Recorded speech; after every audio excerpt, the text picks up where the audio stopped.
যতক্ষণ পর্যন্ত ভগবানের কৃপা হয় না, ভগবত কৃপা হয় না, ততক্ষণ পর্যন্ত ভগবত চরিত্রের রস আস্বাদন করার সুযোগ সৌভাগ্য কেউ পেতে পারে না।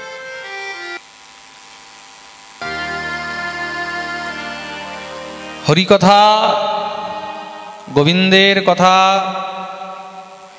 গোবিন্দের নীলারূপী অমৃতের বিন্দু সেই পান করতে পারবে যার উপরে সেই কৃপা সিন্ধুর কৃপা রয়েছে। তার কৃপা ছাড়া তার চরিত্রের গুণগান কেউ করতে পারে বা কেউ শুনতে পারে, এটা সম্ভবই নয়।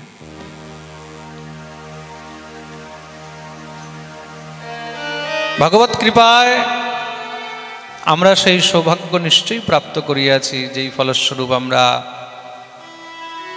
এই গৃহে পূর্বেও শ্রীমদ্ ভাগবতের দিব্যরস আস্বাদন করিয়াছি। তারপরে প্রায় 4 বৎসর ধরে প্রতি বছর এই গৃহে পাঠের আয়োজনের বিষয়ে চর্চা হয় আমার সঙ্গে, যে দাদাজি এই বছর পাঠ কি হবে, এই বছর কি হবে। করতে করতে দেখতে দেখতে করোনা, করোনার পরে ভরোনা, এই দেখতে দেখতে 4 বছর একদম কেটে গেল। 4 বছর হয়ে গেছে। আর শ্রী গৌরহরির কৃপা হয়েছে বলে আজকে আমরা আবার এই আঙিনায় উপস্থিত হলাম। তার কৃপা না হলে চাইলেও কিন্তু পাওয়া যায় না, এটাই হলো তার কৃপা। বলিয়ে ভক্তবৎসল ভগবান কি। অনেকে ভাবে যে বোধহয় টাকা থাকলে, পয়সা থাকলে মানুষ সব করতে পারবে। না না, টাকা পয়সা সব থেকেও কিন্তু এই হরি কথা, গোবিন্দের কথা, এটা পাওয়া যায়। জন্মান্তরে ভবেত পুণ্যম তদা ভাগবতম লভে। প্রথমেই বলেছেন তো মহারাজ, জন্মান্তরে ভবেত পুণ্যম।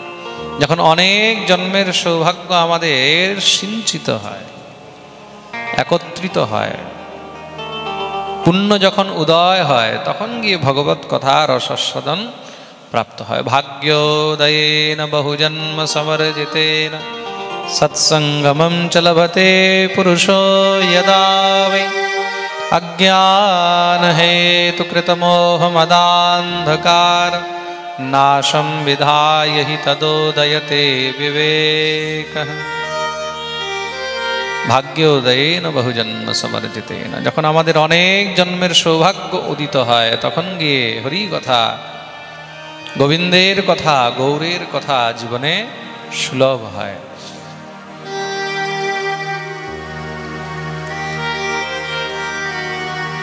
সুলভম ভগবান নাম যৌহাচ রসবর্তিনী। ভগবান আমাদেরকে এত সুন্দর জিহ্বা দিয়েছে, কিসের জন্য? হরিকথার গুণগান গাওয়ার জন্য। এত সুন্দর কান দিয়েছে, কিসের জন্য? একমাত্র তার কথার রস পান করার জন্য।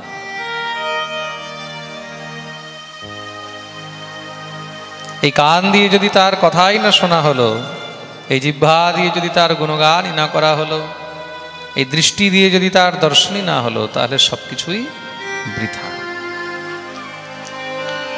আর এই সুলভ, এই লাভ কখন হয়? বলে যখন জীবনে তার কৃপা হয়। তা আপনাদের উপরে নিশ্চয়ই কৃপা হয়েছে গৌর হরির। তার জন্যই এবার গোকুল বিহারী নয়, নদিয়া বিহারী এখানে এসেছে। বলিয়ে নদিয়া বিহারী ভগবান কি। দেখুন, গৌরের কথা, চৈতন্যের কথা শ্রবণ করার আগে আমাদেরকে এটা জানতে হবে যে চৈতন্য চরিতামৃত কি, বা গৌর কথা শ্রবণ করলে কি হয়, ভাগবত শ্রবণ করলে কি হয় আমরা সব জানি। পাপী, পাষণ্ডী, দুরাচারী, কামী, ক্রোধী, লোভী, অপমৃত্যুতে যে মারা যায়, ভূত প্রেত পিশাচ তাদের উদ্ধার হয়ে যায়। কিন্তু গৌর কথা শ্রবণ করলে কি হয়? খুব মন দিয়ে শুনবে। গৌর কথা শ্রবণ করলে কি হয়? আর এই চৈতন্য চরিতামৃত গৌর কথা কি? সর্বপ্রথম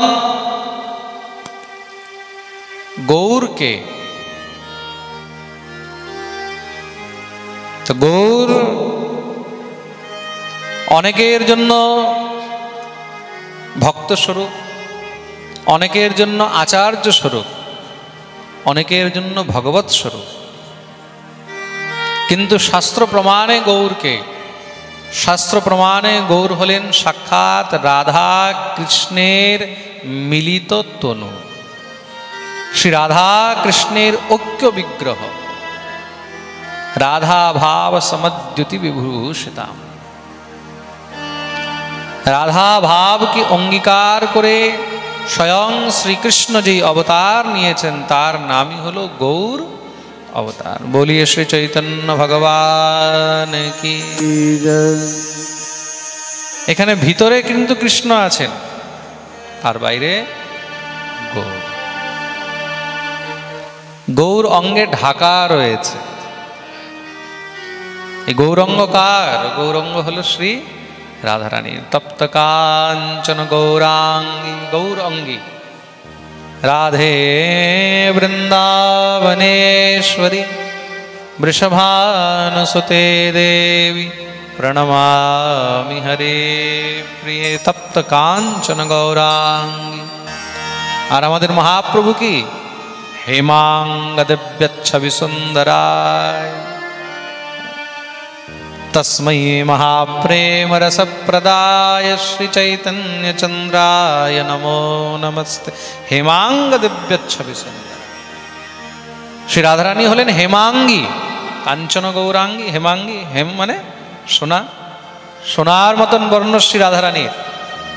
আর তদ্রূপী আমাদের গৌরহরির বর্ণ কিরকম? গৌরহরির হলো একদম হেমাঙ্গ দিব্য ছবি সুন্দরায়। হেমাঙ্গ সেই গৌরাঙ্গী, এই গৌরাঙ্গ। আর দেখুন, ওই কালোকে না সংসারে কোনো রং দিয়ে ঢাকা যায় না। কালোর উপরে আর কোনো রং ভালো লাগে না। কালোর উপরে শুধু একটাই রং ভালো লাগে, কি? গৌরঙ্গ, তাই তো? কালোর উপরে সাদা যদি হয় তাহলে সেটা একদম ফুটে ওঠে। আমাদের গোবিন্দ হলেন, আমাদের কৃষ্ণ হলেন সেই কালো মেঘ। আর সেই কালো মেঘের উপরে যদি সাদা আবরণ দিয়ে ঢাকা হয়েছে সেটা হলো শ্রী রাধা ভাব। আর সেটাই হলেন শ্রী গৌর হরি। প্রেম সে বলো রাধে রাধে। আর গৌর কথা শ্রবণ করলে কি হয়? যেই ঠাকুর এই জগতের মধ্যে শুধু প্রেম বিতরণ করতে এসেছেন, এই গৌর অবতারে মহাপ্রভু কি বিতরণ করেছেন? শুধু প্রেম। এখানে কিন্তু কোনো অস্ত্র শস্ত্র ধারণ করেনি। ভগবান অবতার ধারণ করেন কিসের জন্য? পরিত্রাণায় সাধূনাম বিনাশায় চ দুষ্কৃতাম ধর্ম সংস্থাপনার্থায় সম্ভবামি যুগে যুগে। পরিত্রাণায় সাধূনাম বিনাশায় চ দুষ্কৃতাম, দুষ্কৃতস্য বিনাশায়, দুষ্কৃতদের বিনাশের জন্য, আর সাধুদের পরিত্রাণের মানে রক্ষার জন্য, পৃথিবীর ভার হরণ করার জন্য, জীবের উদ্ধার করার জন্য তিনি অবতার গ্রহণ করেন। কলিযুগেও তিনি অবতার গ্রহণ করলেন। কিভাবে? অস্ত্র শস্ত্র নিয়ে নয়। কলিযুগে চক্র দিয়ে কার উদ্ধার করেননি, গদা দিয়ে কার বুক ফেটে দেননি, তলোয়ার দিয়ে কাউকে কেটে দেননি, তীর ধনুক দিয়ে কাউকে মারেননি। তাহলে একাদশ স্কন্ধে এই প্রসঙ্গে মহারাজ বর্ণন করা হচ্ছে যে কলিযুগে তিনি কিভাবে উদ্ধার করবেন। কৃষ্ণবর্ণম তুষা কৃষ্ণম সাঙ্গোপাঙ্গস্ত্র পার্ষদম যজ্ঞৈ সংকীর্তন প্রায়ৈর্যজন্তি সুমেধসঃ। সাঙ্গোপাঙ্গ অস্ত্র পার্ষদম, নিজের সাঙ্গ পাঙ্গ এইগুলোকেই অস্ত্রভাবে তিনি কলিযুগের মধ্যে শুধু একমাত্র যজ্ঞই সংকীর্তন প্রায়ই, সংকীর্তন যজ্ঞের দ্বারা সমস্ত জীবের উদ্ধার করার জন্য এই কলিযুগে তিনি গৌর হয়ে অবতীর্ণ হয়েছেন। একমাত্র সংকীর্তনের দ্বারা, নাম কীর্তনের দ্বারা, হরিনামের দ্বারা। যেই জিনিস কোনো যুগে অর্পণ করেননি সেই জিনিস এই যুগে অর্পণ করতে এসেছেন, কি প্রেম ভক্তি। তাই চৈতন্য চরিতামৃত বা গৌর কথা শুনলে কি হয় বলে, গৌর কথা যে শ্রবণ করে তার ভিতরে প্রেম ভক্তি জাগরণ হয়। অন্তরে যদি প্রেম ভক্তি চাই, যদি গোবিন্দের প্রতি প্রীতি চাই, যদি জীবনে বৈষ্ণবতা শিখতে চাও, বৈষ্ণবতা আনতে চাও, বৈষ্ণবতাকে নিয়ে জড়িয়ে থাকতে চাও, তাহলে তোমাকে চৈতন্য কথা শুনতে হবে। এক্স্যাক্টলি পিওর বৈষ্ণবতা, শুদ্ধ বৈষ্ণবতা, বৈষ্ণবের আচরণ, বৈষ্ণবের লক্ষণ, এগুলো সব চৈতন্য চরিতামৃতের মাধ্যমে জীবনে শিক্ষায় আনতে পারবে। দ্বিতীয় আর কোনো রাস্তা নেই। তার জন্য বলেছেন চৈতন্য চরিতামৃত সমগ্রন্থ নাহি ত্রিভুবনে। ত্রিভুবনে চরিতামৃতের মতন গ্রন্থই নেই। আর এই গ্রন্থ কখন রচনা হয়েছে? গ্রন্থ রচনা করেছেন শ্রী কৃষ্ণদাস কবিরাজ গোস্বামী। পূর্বে চৈতন্য নীলা, চৈতন্য মঙ্গল নামে প্রকাশিত হয়েছিল। আর সেই চৈতন্য মঙ্গলের রচয়িতা ছিলেন শ্রী বৃন্দাবন দাস ঠাকুর। বৃন্দাবন দাস ঠাকুরকে এটাও জানতে হবে, কেন চৈতন্য নীলা যদি সম্পূর্ণ জানতে হয় তার জন্য চৈতন্য চরিতামৃতের সঙ্গে চৈতন্য ভাগবতকেও পান করতে হবে। চৈতন্য ভাগবত না পড়লে চৈতন্য চরিতামৃতকে অত সহজে বোঝা যাবে না। আর চৈতন্য চরিতামৃত এতটাই মহারাজ তত্ত্ব ভরা গ্রন্থ, এতটাই মহারাজ এটা তত্ত্বকথা, তার মধ্যে এতটাই জটিলতা রয়েছে, অত সহজে কিন্তু সবাই চৈতন্য কথা বুঝতে পারে না। বোঝা তো দূরের কথা, চৈতন্য চরিতামৃত পড়েও ঠিক মতন মহারাজ কুল পায় না। আমি একজন খুব শিক্ষিত ব্যক্তি, ওনাকে চৈতন্য চরিতামৃত দিয়েছি পড়ার জন্য। উনি 1 বছর চৈতন্য চরিতামৃত রেখে তারপরে আমাকে চৈতন্য চরিতামৃতটা রিটার্ন করে দিয়েছে। আমি বললাম, রিটার্ন কেন করছেন? বলে, মহারাজ 1 বছর ধরে বোঝার খুব চেষ্টা করছি কিন্তু বুঝতে পারছি। চৈতন্য চরিতামৃত পড়ে বুঝতেই পারছে না। এটা এমন গ্রন্থ যে চৈতন্য চরিতামৃত পড়ে বুঝে যাবে, তাকে সংসারের মধ্যে আর কোনো গ্রন্থে আটকাতে হবে না। সমস্ত সার, সমস্ত রস মনে এখানে রয়েছে। প্রেম সে বলো রাধে রাধে। চরিতামৃত যদি বুঝতে হয় তাহলে চৈতন্য ভাগবতকে জানতে হবে। মানে চৈতন্য মঙ্গল শ্রী বৃন্দাবন দাস ঠাকুর লিখেছেন, পরবর্তীকালে তার নাম হলো চৈতন্য ভাগবত। চৈতন্য ভাগবত না পড়লে, চৈতন্য ভাগবতকে না জানলে চৈতন্য চরিতামৃতকে অত সহজে বোঝা যাবে না। এক একটি তত্ত্ব, এক একটি শ্লোক, এক একটি বিষয়, এগুলো বহুত জটিল। কিন্তু ভাগবতের মধ্যে যত ছন্দের শ্লোক রয়েছে তার থেকে বেশি ছন্দের শ্লোক কিন্তু চৈতন্য চরিতামৃতে রয়েছে। শ্রী কৃষ্ণদাস কবিরাজ গোস্বামী পাদ শ্রী বৃন্দাবন দাস ঠাকুরকে ফলো করে তারপরে তিনি চৈতন্য চরিতামৃত লিখেছেন। যেরকম গোস্বামী তুলসীদাসজি বাল্মীকি রামায়ণকে ফলো করে, বাল্মীকি কৃত রামায়ণকে পুরো অনুকরণ করে রামচরিতমানস লিখেছেন, সহজ সরল করে। তদ্রূপ শ্রী বৃন্দাবন দাস ঠাকুরের বিরচিত শ্রী চৈতন্য ভাগবতকে ফলো করে, সেটাকে অনুকরণ করে শ্রী কৃষ্ণদাস কবিরাজ গোস্বামী পাদ এই চৈতন্য চরিতামৃত গ্রন্থ রচনা করিয়াছেন। আর এই চৈতন্য চরিতামৃতের রচনা, এই রচনাকাল প্রায় 1565 থেকে নিয়ে 1580 খ্রিস্টাব্দের মধ্যে বলা হয়েছে। বর্তমানে কত চলছে? 2023। তা 1565 থেকে 1580 মধ্যে যদি লেখা হয়, তার মানে আপনি ধরে রাখুন প্রায় 450 বছর আগে এই গ্রন্থ রচনা হয়েছে। 450 বছর পূর্বে এই গ্রন্থের রচনা হয়েছে। আর এই গ্রন্থ রচনার মধ্যে 7 বছর সময় লেগেছে। কত বছর সময় লেগেছে? জোরে বলো। 7 বছর সময় লেগেছে এই গ্রন্থ রচনার মধ্যে। এই গ্রন্থের মধ্যে 10,503টি পয়ার রয়েছে। এটা পদ্যকৃত, তো পদ্মাকার গ্রন্থ 2 প্রকারের হয়, এক হয় গদ্যাকার, এক হয় পদ্মাকার। তাই এটা হচ্ছে পদ্মাকার। তা সেই পদ্য, সেই পয়ার রয়েছে কত বললাম? 10,503।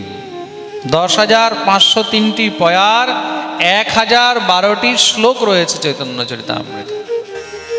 আর সেই 1012টি শ্লোক কিন্তু সব কবিরাজ গোস্বামী পাদে রচিত নয়। এগুলো হলো শাস্ত্র প্রমাণের শ্লোক। চৈতন্য অবতার, চৈতন্য লীলার যে ঘটনাক্রম, সেই সমস্ত লীলা, সেই সমস্ত ঘটনাক্রম, সমস্ত তত্ত্বের যে পৌরাণিক প্রমাণ, অন্যান্য পুরাণ, উপপুরাণ ইত্যাদি থেকে যেই প্রমাণ নেওয়া হয়েছে, উপনিষদ ইত্যাদির যে প্রমাণ নেওয়া হয়েছে, তার থেকে যে শ্লোকগুলো সংকলন করা হয়েছে, সেই শ্লোক, তার মধ্যে তার নিজের লেখা 97টি শ্লোক রয়েছে। 1012টি শ্লোকের মধ্যে 97টি শ্লোক কবিরাজ গোস্বামী পাদের নিজস্ব রচিত, আর বাকিগুলো অন্যান্য গ্রন্থের থেকে সংকলন করে নেওয়া হয়েছে। প্রেম সে বলো রাধে রাধে। এই চৈতন্য চরিতামৃতের মধ্যে 3টি ভাগ রয়েছে। চৈতন্য চরিতামৃত এটা ত্রিঅঙ্গ বিশিষ্ট। 3টি ভাগ। 3টি ভাগ কি কি? আদি, মধ্য আর অন্ত। প্রথমে হলো আদি লীলা। আদি লীলার মধ্যে 17টি অধ্যায় রয়েছে, 17টি পরিচ্ছেদ। পরিচ্ছেদ মানে অধ্যায়, যেটাকে আমরা চ্যাপ্টার বলি। That means the chapter. তো প্রথম আদি খণ্ড, যেটাকে আমরা আদি লীলাও বলি। আদি লীলায় 17টি অধ্যায় রয়েছে। কত অধ্যায়? জোরে বলো। মাটির পুতুলের মতন বসে আছে। আদি লীলায় কত অধ্যায়? 17টি অধ্যায়। মধ্য লীলায় 25টি অধ্যায়। কত? 25। আর অন্তলীলায় 20টি অধ্যায়। যেরকম শ্রীমদ্ ভাগবতে 12টি অঙ্গ। There was the 12 parts in Srimad Bhagavat. In the 12 parts there are 335 chapters and 18,000 shlokas in the Srimad Bhagavat.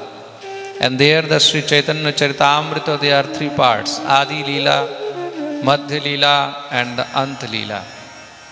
In the Adi Leela there are 17 chapters, and the Madhya Leela there are 25 chapters, and the Ant Leela there are 20 chapters in Sri Chaitanya Charitamrita.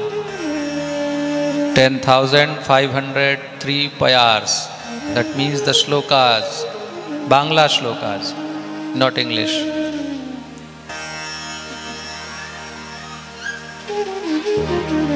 प्रेम प्रीति जी, प्रेम से बोलो Radhe Radhe. We have both are Prem and Preeti. Prem, that means the love. Preeti, the divine of love. We have both Prem and Preeti. Prem se bolo Radhe Radhe. তো চৈতন্য চরিতামৃত এত অদ্ভুত গ্রন্থ। এই চৈতন্য চরিতামৃতের মধ্যে ভগবত নীলার যত আনন্দ রয়েছে, শুধু গৌর নীলার নয়, কৃষ্ণ নীলার সম্মিশ্রণ রয়েছে এই চৈতন্য চরিতামৃতে। কৃষ্ণ নীলাকে সঙ্গে নিয়ে চৈতন্য নীলা বর্ণন করা হয়েছে। প্রেম সে বলো রাধে রাধে। তা আসুন আমরা শ্রী গৌর হরির এই অঙ্গ স্পর্শ করি। সর্বপ্রথম শ্রী চৈতন্য চরিতামৃতে শ্রী কবিরাজ গোস্বামীপাদ এখানে মঙ্গলাচরণ করেছেন। যেই কোনো গ্রন্থ যখন লেখা হয়, গ্রন্থ লেখার পূর্বে সেখানে মঙ্গলাচরণ করা হয়। চৈতন্য ভাগবতেও শ্রী বৃন্দাবন দাস ঠাকুরপাদ মঙ্গলাচরণ করেছেন 4টি শ্লোকে। সেখানে প্রথম শ্লোক ছিল আজানুলম্বিত ভুজৌ কনকাবদাতৌ সংকীর্তনৈকপিতরৌ কমলায়তাক্ষ বিশ্বম্ভরো দ্বিজভরো যুগধর্মপালো বন্দে জগৎপ্রিয়করৌ করুণাবতার নমস্ত্রিকাল সত্যায় ইত্যাদি এই চৈতন্য ভাগবতের মঙ্গলাচরণ। আর বৃন্দাবন দাস ঠাকুর কৃত সেই চৈতন্য ভাগবত সেটা অত্যন্ত মধুর, যার জন্য সেটার থেকে চৈতন্য চরিতামৃত তারও রস বের করে নিয়েছেন শ্রী কবিরাজ গোস্বামীপাদ। বৃন্দাবন দাস ঠাকুর কে ছিলেন? বলে চৈতন্য চরিত্রের ব্যাস শ্রী বৃন্দাবন দাস। যেরকম কৃষ্ণ চরিত্রের ব্যাসকে রচনাকার হলেন শ্রী মহর্ষি কৃষ্ণ দ্বৈপায়ন বেদব্যাস। শুধু ব্যাস নয়, কিন্তু ব্যাসও কিন্তু আরো আলাদা আলাদা হয়েছেন। ব্যাসও আলাদা হয়েছেন। প্রেম সে বলো রাধে রাধে। যিনি কৃষ্ণ চরিত্র রচনা করেছেন তিনি কোন ব্যাস? তিনি হলেন মহর্ষি কৃষ্ণ দ্বৈপায়ন ব্যাস। কৃষ্ণ দ্বৈপায়ন। আর চৈতন্য চরিতামৃত যিনি রচনা করেছেন কৃষ্ণদাস কবিরাজ, চৈতন্য ভাগবত যিনি রচনা করেছেন বৃন্দাবন দাস ঠাকুর। বৃন্দাবন দাস ঠাকুরকে শ্রীবাস আচার্যের ভাতিজি, মানে ভাইয়ের ঘরের কন্যা। তার নাম ছিল নারায়ণী। সেই ভগবতী নারায়ণী দেবীর সুপুত্র হলেন শ্রী বৃন্দাবন দাস ঠাকুর। এই নারায়ণী যখন ছোট ছিলেন, 4 বছর 5 বছর অবস্থা ছিল, তখন শ্রী গৌরহরি নারায়ণীর উপরে কৃপা করেছিলেন। নিজ অধরামৃত চর্বিত তাম্বুল তিনি নারায়ণীকে খাইয়ে দিয়েছিলেন। প্রেম সে বলো রাধে রাধে। একটা হলো উচ্ছিষ্ট, আরেকটা হলো অধরামৃত। দুটার মধ্যে কিন্তু পার্থক্য রয়েছে। উচ্ছিষ্ট মানে কি? খাওয়ার পরে যেটা ছেড়ে দেয়া হয়, রেখে দেয়া হয়, সেটা হলো উচ্ছিষ্ট। বুঝেছ? খুব মন দিয়ে শুনবে। এই জিনিসগুলো কিন্তু বহুত বোঝা। এই চৈতন্য চরিতামৃতের মধ্যে শুধু তত্ত্ব কথাই পাবে, এটার মধ্যে গল্প কথা পাবে না। প্রেম সে বলো রাধে রাধে। উচ্ছিষ্ট কি আর অধরামৃত কি, এটাও কিন্তু জানতে হয়। আমরা বাবা একটু অধরামৃত দিন। অধরামৃত আর উচ্ছিষ্টের মধ্যে কি পার্থক্য রয়েছে? আমরা প্রসাদ পাচ্ছি, প্রসাদ পেয়ে যেটা পাত্রে ছেড়ে দেওয়া হলো, থালের মধ্যে ছেড়ে দেওয়া হলো, পাত্রে ছেড়ে দেওয়া হলো, সেটা হলো উচ্ছিষ্ট। আর অধরামৃত কি? অধরের মধ্যে যেটা চর্বিত হচ্ছে, চাবানো হচ্ছে, মানে মুখে নেওয়া হয়েছে, আর সেই অধর থেকে যেটা বেরিয়ে চলে আসছে, খেতে খেতে মহারাজ মুখ থেকে যেটা দেয়া হলো, সেটা হলো অধরামৃত। বলিয়ে ভক্ত বৎসল ভগবান কি। তো উচ্ছিষ্ট তো সবাই পায়, উচ্ছিষ্ট অনেকেই পেয়ে যায়, কিন্তু অধরামৃত সবাইকে না দেওয়া যায় আর না সবাই পেতে পারে।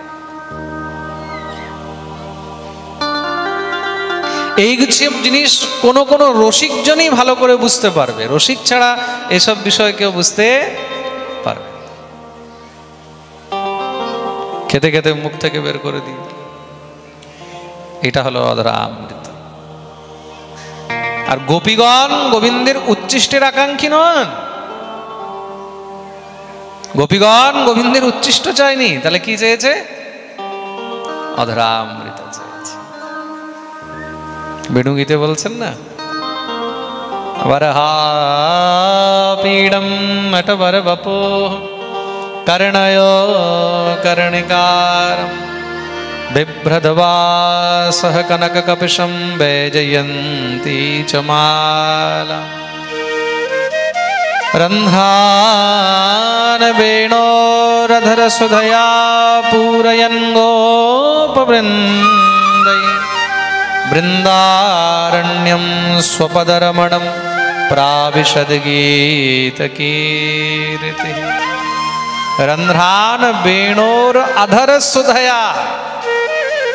आहा, কি প্রয়োজন ছিল এই কথাটা বলে দেয়ার। ধন্য সেই বংশী, ধন্য সেই বেণু, যেই বেণু নিত্য গোবিন্দের অধরামৃত পান। অধরের সুধা, সুধা মানে অমৃত। ধন্য সেই বেণু যে গোবিন্দের অধরামৃত নিত্য পান করছে। কেন? বাঁশি বাজালে মুখ থেকে একটু রস, অধরের রস মানে অমৃত বাঁশির মধ্যে পড়ে তো। আহা হা সখী, আমরা কি সেই অধরামৃত কখনো পাবো? वक्त्रम व्रजेषु सुतयो रणु वेणु जुष्टम येर्वा निपीत मनोरक्त कटाक्ष मोक्षम।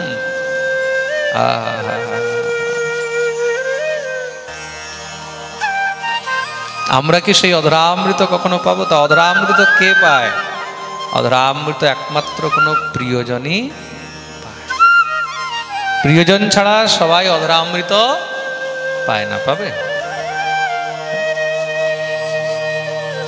প্রিয়জনকে ছাড়া অধরামৃত দেওয়াও যায়।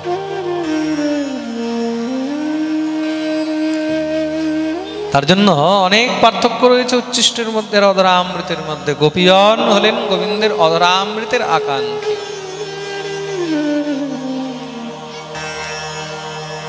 প্রেম সে বলো রাধে রাধে। তাই এখানে গৌর নীলা কি? এই গৌর নীলা হলো অমৃত।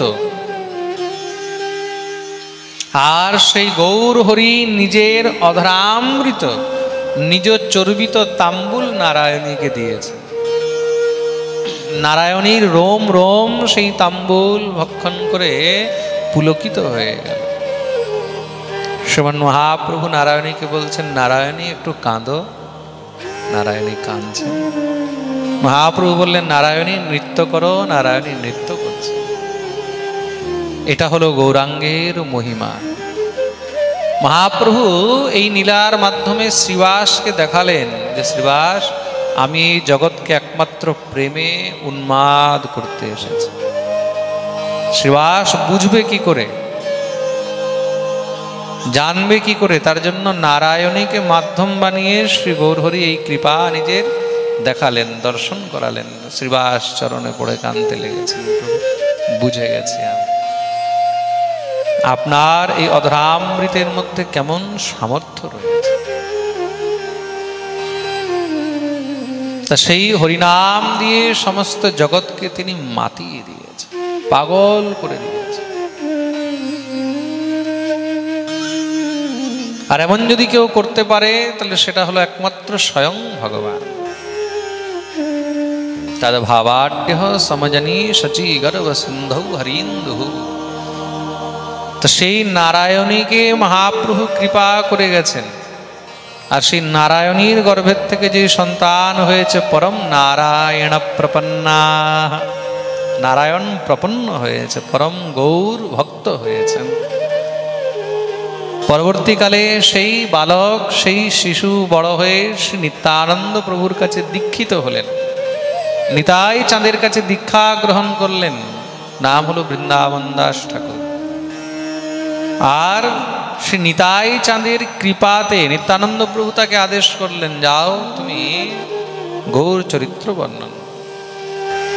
তখন গিয়ে তিনি মহাপ্রভুর দিব্য নীলামৃত চৈতন্য মঙ্গল রূপে প্রকাশিত করলেন, রচনা। কিন্তু সেই গ্রন্থের মধ্যে মহাপ্রভুর শেষ নীলা বর্ণন করেন। শেষ নীলা কেন বর্ণন করেননি? কেন কি শেষ নীলার মধ্যে অনেক বিরহ রয়েছে। ভগবান ভক্তদের সঙ্গে আনন্দ উৎসব করছেন, এটা তো খুব ভালো লাগে। কিন্তু ভগবান যখন মহাপ্রয়াণ করছেন, খুব সুন্দর পাঠ হচ্ছে, পাঠের মধ্যে মহারাজ গুরু গোসাইরা সব এসেছে, কত ভালো লাগে। কত সুন্দর আনন্দ চলছে, কত সুন্দর উৎসব চলছে। দেখতে দেখতে মহারাজ 2 দিন 4 দিন 5 দিন 6 দিন 7 দিন পেরিয়ে গেল। তারপরে যখন বিদায়ের পালা হয়, বিদায়ের পালা তখন আর ভালো লাগে? যখন সবাই বিদায় হয় তখন আর ভালো লাগে? তখন কি হয়? তখন একদম হৃদয় সংকুচিত হয়ে যায়, অধরে কম্পন হয়, চোখের মধ্যে জল চলে আসে, শরীর পুলকিত হয়, কাঁদতে ইচ্ছা করে, মনে হয় যে আপনজন প্রিয়জন সব চলে যাচ্ছে, তারা চলে গেলে আমরা থাকবো কি করে? এটা হলো প্রীতি, এটা হলো প্রীতি। প্রেম সে বলো রাধে রাধে।